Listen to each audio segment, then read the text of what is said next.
Hello and welcome. Today we're diving deep into a neurological condition that can cause debilitating head pain, occipital neuralgia. We'll explore what it is, what causes it, how it's diagnosed, and what can be done to manage it.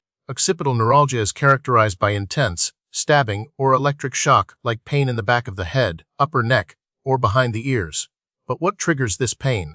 The condition primarily stems from irritation or injury to the occipital nerves. These nerves run from the top of your spinal cord, through your scalp, and up to the back of your head. Potential causes include trauma to the head or neck, whiplash injuries, repetitive neck movements or poor posture, tumors or lesions that compress the nerves, osteoarthritis in the upper spine, cervical disc disease, and even conditions like diabetes or gout. In some instances, the exact cause remains elusive, and it's termed idiopathic occipital neuralgia. To understand occipital neuralgia, we need to delve into its pathophysiology. When the occipital nerves become compressed, irritated, or inflamed, they send abnormal pain signals to the brain. This process of neural irritation triggers a cascade of responses, leading to the characteristic sharp, shooting, or throbbing pain associated with the condition. Muscle spasms in the neck can exacerbate nerve compression, further intensifying the pain. The occipital nerves are essentially misfiring, causing the brain to perceive intense pain, even without a direct external threat. Occipital neuralgia is not a particularly common condition, making precise epidemiological data somewhat challenging to obtain.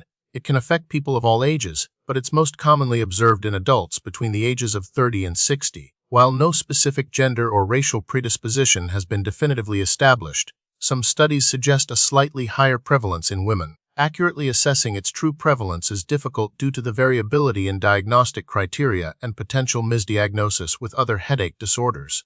The hallmark of occipital neuralgia is pain, often described as sharp, shooting, stabbing, or electric shock, like sensations that start in the back of the head and may radiate forward. This pain is usually episodic, with periods of intense pain interspersed with periods of relative relief. Other symptoms may include tenderness to the touch at the base of the skull, pain behind the eye on the affected side, scalp tenderness, sensitivity to light, dizziness, and blurred vision. It's important to note that the pain is typically unilateral, affecting only one side of the head, but it can be bilateral in some cases.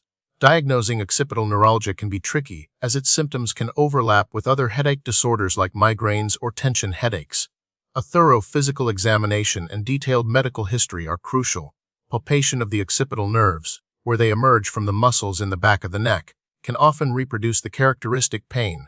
A nerve block, involving the injection of a local anesthetic near the occipital nerves, is often used to confirm the diagnosis. If the injection provides temporary pain relief, it strongly suggests that the occipital nerves are the source of the pain.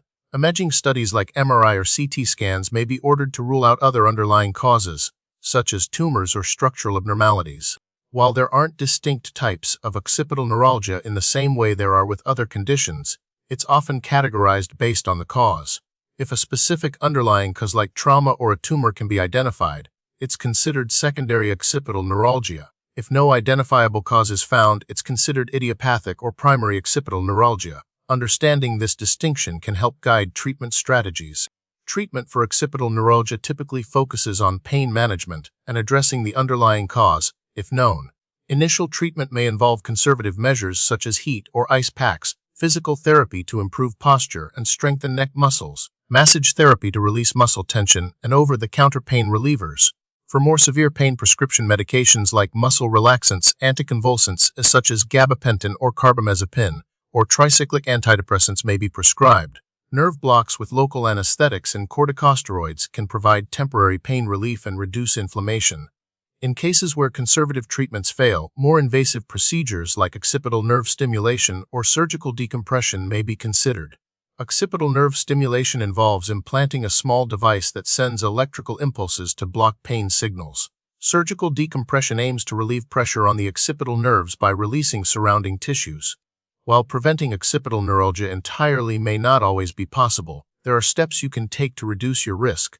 Maintaining good posture, especially when sitting at a desk or using electronic devices, is crucial. Avoid repetitive neck movements or prolonged periods of neck strain. If you've experienced a neck injury, seek prompt medical attention and follow your doctor's recommendations for rehabilitation. Manage underlying medical conditions like diabetes or arthritis that can contribute to nerve damage. Regular exercise and stress management techniques can also help promote overall health and reduce the risk of developing various pain conditions. The prognosis for occipital neuralgia varies depending on the underlying cause and the effectiveness of treatment.